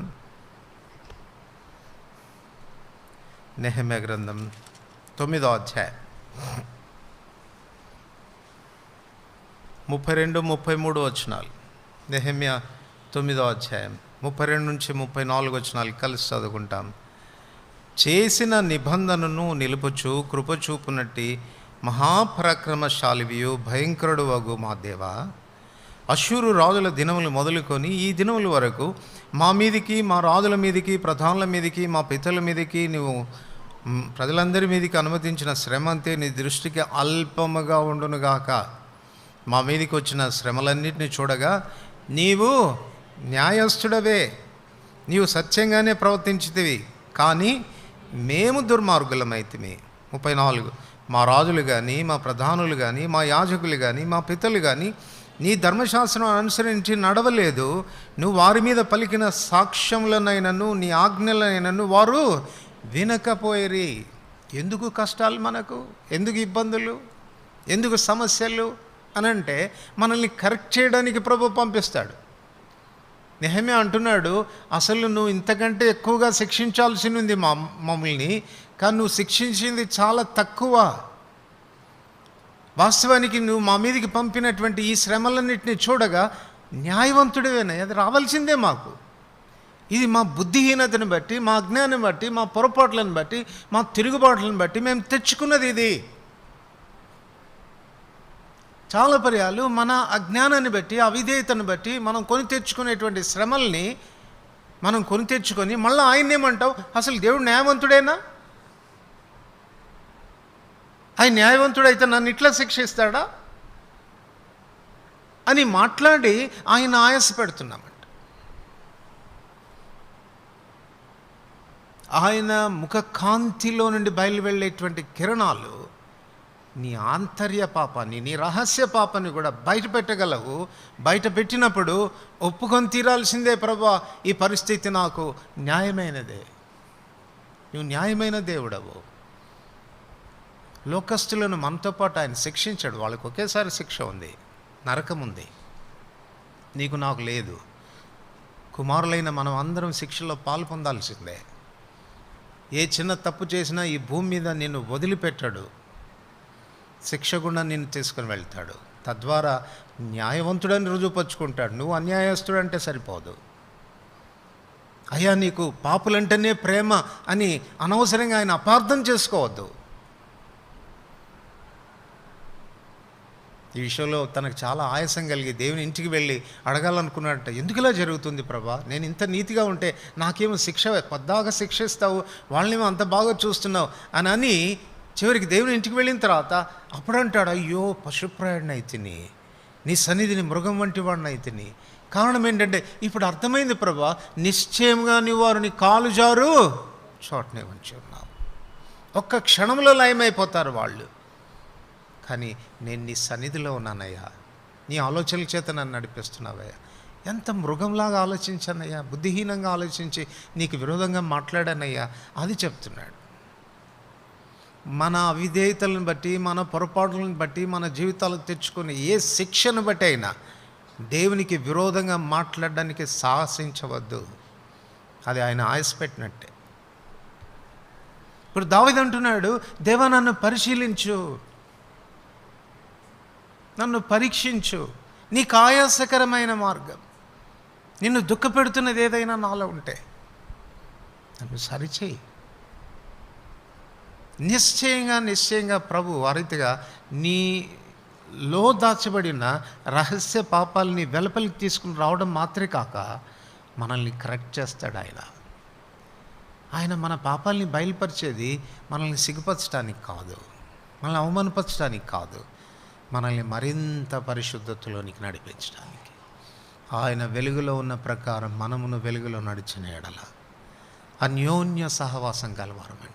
అప్పుడు ఆయన కుమారుడైన యేసు రక్తం ప్రతి పాపం నుండి మనల్ని కడిగి పవిత్రపరుస్తుంది. ఇది అవిశ్వాసుల కొరకు రాయబడింది కాదండి, విశ్వాసులమైన మన కొరకు. ఆయన వెలుగులో ఉన్న ప్రకారం మనం వెలుగులో నడిచిన ఎడల అంటే ఎవరు నడిచేది వెలుగులో? విశ్వాసులమైన మనమే. మరింత పరిశుద్ధతలోనికి మనల్ని నడిపించడానికి ఒకవైపు పాపాన్ని బయలుపరుస్తాడు, మరొక వైపు పాపాన్ని కడుగుతాడు. ఒకవైపు బయలుపరుస్తూ ఉంటాడు, మరొక వైపు కడుగుతూ ఉంటాడు. ఈ రీతిగా మనల్ని పరిశుద్ధతలోనికి నడిపిస్తాడు. చివరిగా నిర్గమకాండం 34వ అధ్యాయం. నిర్గమకాండం 34వ అధ్యాయం 29-30 వచనాలు. 29-30. మోషే సీనాయి కొండ దిగుచుండగా శాసనములుగా ఆ 2 పలకలు మోషే చేతిలో ఉండెను. అతడు ఆ కొండ దిగుచుండగా ఆయన అతనితో మాట్లాడుచున్నప్పుడు తన ముఖ చర్మం ప్రకాశించిన సంగతి మోషేకు తెలిసి ఉండలేదు. అహరోను ఇశ్రాయేలు అందరూ మోషేను చూచినప్పుడు అతని ముఖ చర్మం ప్రకాశించిన గనుక వారు అతని సమీపింప వెరచరి. ఈ వెలుగు చేసే వెలుగులో ఉన్న మరొక శక్తి, ప్రభావం ఏంటి అని అంటే ఇట్ ట్రాన్స్ఫార్మ్స్, మనల్ని రూపాంతరపరుస్తుంది. కేవలం 40 దినాలు రాత్రింబగళ్ళు దేవుని సన్నిధిలో ఉంటే మోషే చర్మం ఎంత ప్రకాశించిందంట, మనుషులు చూడవెరిచినారంట. వాళ్ళు బ్రతిమలో అన్నారు, అయ్యి బాబోయ్ మేము ముఖం చూడలేకపోతున్నాం, దయచేసి ముసుగేసుకోండి అంటే మోషే ముసుగేసుకోవాల్సి వచ్చింది. ప్రజలు చూడవెరిచినారు. మన ప్రభుత్వం మనం చేసేటువంటి సహవాసం. ఎఫెసీ 5వ అధ్యాయం 17వ వచనం, సమస్తము నువ్వు ఖండింపబడి వెలుగు చేత ప్రత్యక్షపరచబడును. ప్రత్యక్షపరచున్నది ఏదో అది వెలుగే. సో ఆయన మన పాపాన్ని బయలుపరిచేటువంటి దేవుడు. ఇంతకుముందు మనం చెప్పుకున్నట్లుగా బయలుపరిచే దేవుడు, దాన్ని కడిగే దేవుడు. లూకా సువార్త 19వ అధ్యాయంలో 7-8 వచనాల్లో జక్కయ్య ఉదంతం మనం ఎరుగుదాం.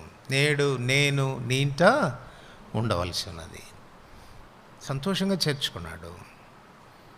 జక్కయ్య ఇంట్లోనికి యేసుప్రభు వారు ప్రవేశించగానే జక్కయ్యతో ప్రభు మాట్లాడినట్టుగా కానీ, తన పాపాన్ని బయలుపరిచినట్టుగా కానీ, చెప్పినట్టుగా కానీ ఏం మనం చదవం. వెంటనే జక్కయ్య చెప్పడం మొదలెడుతున్నాడు. ఏమంటున్నాడు? ప్రభా, నేను ఎవరి దగ్గరనైనా అన్యాయంగా తీసుకుంటే 4 గంటలకు చెల్లిస్తాను, నా ఆస్తిలో సగం నేను బిదలకి ఇచ్చేస్తాను. వెలుగైన దేవుడు ఇంటిలోనికి ప్రవేశించగానే జక్కయ్య జీవితం బయలుపరచబడింది, వెలుగులోనికి వచ్చింది. ఎంత పాపంలో ఉన్నాడో, ఎంత అక్రమంగా సంపాదించాడో, తన పాప జీవితం అంతా కూడా బయలుపడుతూ వచ్చింది. ఒప్పుకుంటున్నాడు, ప్రభా వాస్తవమే, ఇచ్చేస్తానయ్యా, సరి చేసుకుంటానయ్యా. ఆస్తిలో సగం బీదలకు ఇచ్చి తీసుకున్నోడి దగ్గర ఒక్కొక్కడికి 4 రూపాయలు కట్టిస్తే ఏం మిగులుతుంది చెప్పండి జక్కయ్యకి? తనకున్నదంతా కూడా పోగొట్టుకోవడానికి ఇష్టపడ్డాడు. అప్పుడు ప్రభు అంటున్నాడు, ఇతడును అబ్రహాము కుమారుడే, ఇతడును అబ్రహాం కుమారుడు. సో మన జీవితాల్ని, మన పాపాలని బయలుపరిచే దేవుడు. లైట్ రిపెల్స్ డార్క్నెస్, మనలో ఉన్నటువంటి చీకటిని పారదోలుతుంది. లైట్ రిఫ్లెక్ట్స్ త్రూ అస్, వెలుగు మన ద్వారా ప్రతిబింబిస్తుంది. అదే మోషే జీవితంలో జరిగింది. పాపం బయలుపరుస్తుంది, పాపాన్ని పోగొడుతుంది, ఆ వెలుగు మన ద్వారా ప్రతిబింబిస్తుంది. అందుకే అంటాడు, ఇప్పుడు మనం అద్దములో చూచినట్టుగా సూచనగా చూస్తున్నాం, అప్పుడు ముఖాముఖిగా ఆయనను మనం చూస్తాం. We're reflecting his image. అద్దంలో చూసినట్లుగా అంటే మన ద్వారా దేవుని యొక్క సారూప్యతను మనం రిఫ్లెక్ట్ చేస్తున్నాం, ప్రతిబింబిస్తున్నాం. ఆ రీతిగా ప్రభు మనల్ని మహిమ నుండి అధిక మహిమలోనికి తీసుకుని వెళ్ళి ఒక దినాన కంప్లీట్గా ఆయన సారూప్యతలోనికి ఆయన వలె ఉండేటట్టుగా ఆయన మార్చగలడు. కనుక ఈ వెలుగులో ఉన్న మరొక శ్రేష్టమైన గుణలక్షణం ఏంటంటే ఇట్ ట్రాన్స్ఫార్మ్స్ అస్, మనం రూపాంతరపరచగలం. మోషే ముఖ చర్మం ప్రకాశించినట్లుగా మనం కూడా ఆయన వల్లే ఉంటాము, ఆయన వల్లే ప్రకాశిస్తాం. నీతిమంతులు తమ తండ్రి రాజ్యంలో సూర్యుని వలె తేజరిల్లుతారు. సో మన ప్రభు నీతి సూర్యుడు, ఆయన వలె మనం కూడా ఆయన రాజ్యంలో ప్రకాశించేటువంటి వారంగా ఉంటాం. కనుక ఆ వెలుగు మన బలం. యెహోవా నాకు వెలుగు, నాకు బలం, అది దావీదు చెప్పినటువంటి మాట. సో అది మనల్ని రూపాంతరపరుస్తుంది. మొట్టమొదటిగా అది మనల్ని రిపేర్ చేస్తుంది, రెండవదిగా మనల్ని నడిపిస్తుంది, మూడవదిగా మనల్ని ప్రిజర్వ్ చేస్తుంది, నాలుగవదిగా మనల్ని స్కాన్ చేస్తుంది, ఐదవదిగా మనల్ని ట్రాన్స్ఫార్మ్ చేస్తుంది. కనుక ఇటు ఆశీర్వాదాలు ఆ వెలుగు ద్వారా మనకు కలుగుతున్నాయి. అందుని బట్టి ప్రభువుకు మనం కృతజ్ఞులమై ఉండాలి. ప్రార్థన చేసుకుంటాం.